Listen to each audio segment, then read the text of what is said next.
which begs the question from the wingman who had his fingers up in the air. What is the biggest question, Wendy, coming out of this deal? What does this mean for the Grizzlies? This is now what is being asked in the league because this is a rebuild trade. The next question is, what about Ja Morant and Jaren Jackson Jr.? If I was at the Grizzlies press conference, this is the number one question I would be asking. I'd be asking, do you intend to extend Ja Morant and Jaren Jackson Jr., both of whom are extension eligible this summer? Are you going to try to, is that what you're doing now, or are you pivoting the franchise? Pivoting the franchise would mean trading Ja Morant and trading Jaren Jackson, and these are excellent players.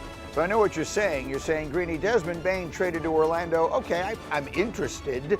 All of a sudden, now we're talking about these two stars in Memphis. Now I'm leaning forward in my chair. Let's talk about Ja Morant. Should the Grizzlies trade him this offseason? If I were Zach Kleiman in Memphis, I would highly, highly, highly consider it. I would consider it. Number one, I saw Desmond Bane get traded for 5 first-round picks. I wonder what the value for Ja Morant could be. Number two, availability is a skill. He's missed 126 games in 3 seasons. Injuries, suspensions, off-the-court issues. Okay, like the best way to build a culture is not based upon unpredictability. And also, like, I really see him mature. Like, it's something that is kind of concerning for him over his time period there.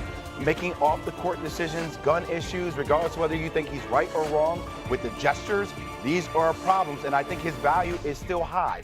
He is box office. I think there are franchises out there that will give up a boatload of assets for Ja Morant. Well, so you have to consider it. It's an interesting point because all the issues, the concerns you're raising, I assume other teams have as well. So are they going to give up the boatload that you're talking? That to me is the question. I don't know the answer.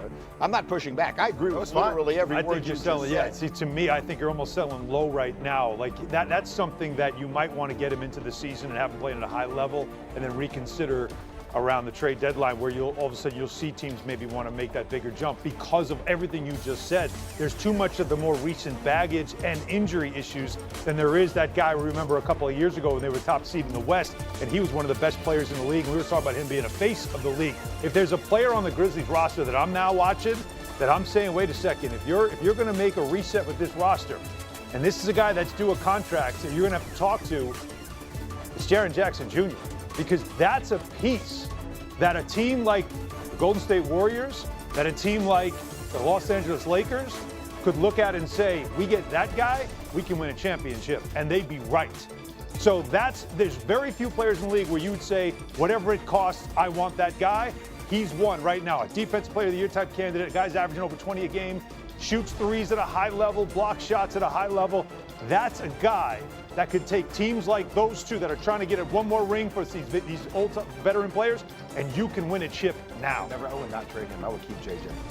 They got to pay him. Remember, they got to pay him. I understand. I would pay him. How do you know he wants to stay? He might say, I want to test the market. He's got 1 year left. I'm saying, like, I don't really care what you want to do. They traded away Desmond Bane and they traded away Ja Morant. Now all of a sudden you're Jaren Jackson Jr. Get me out of here. You want to be part of that rebuild. I mean, you're either in it or you're either rebuilding or you're not. I mean, that's what I can rebuild around you if I have all those assets, yeah. But I'm 27. I can go into free agency, and I know I'm going to have teams coming after me. I don't know if I want to sit around. I still know like teams like the Lakers have the assets to give me what I would want for Jaren Jackson at this stage. He's in the prime of his career. It's going to be hard. Right? Like, it's going to be really hard for the Lakers. That's fair, but putting him, I'm just envisioning him right now on the Perfect. floor with LeBron and Luka. That's fair, but I don't really care what you want to do, JJ. I don't care what you want to do. I understand. We need to get back a little bit to more of these NFL ways that are happening where owners are the ones saying this is what we're going to do. It's not about what you dictate we do. I get it, and I don't like it when you call me JJ. Yeah, okay, no. So, JB, it's a complicated thing. You're an active head coach, so I'm not going to ask you to comment on trades and all that sort of thing, but here's what I would say. And Alan sort of pointed it out. There was a moment in time when it felt like Ja Morant might be on the verge of becoming the biggest star in the league. We keep talking about who's the next face of the league going to be. 2-3 years ago, we thought it was going to be him. Just as a player, give me the scouting report. If you're playing them tonight, what are you telling your players about Ja Morant? Just how dynamic he is and how he can carry the load. The most important thing when you're building a team is you got to find the guy, right? And Ja Morant has proven to be the guy. It was 3 weeks ago in the season, and in a tough Western Conference, the Grizzlies were still the 4th seed at that time. So he has the ability to carry basketball teams. When you start rebuilding, you're at the behest of the NBA, the draft, the lottery, free agency, all those things. Memphis, especially, is a place that doesn't attract a lot of free agents, so you have to draft well. They drafted well in Ja Morant and JJ. Like, those are the guys you got to keep and try to build around if I'm looking at it from the outside looking in. Okay, fascinating little scenario there. That's why we called it sneaky. Huge news. The trade yesterday is interesting. What it could set in motion is fascinating. Speaking of which, our next stop is Phoenix. It does not pertain to Kevin Durant. The Grizzlies are trading Desmond Bane to Orlando, sources telling ESPN Sharpe. In return, Memphis will get Kentavious Caldwell-Pope, Cole Anthony, and 4 unprotected first-round picks, including this year's number 16 overall pick.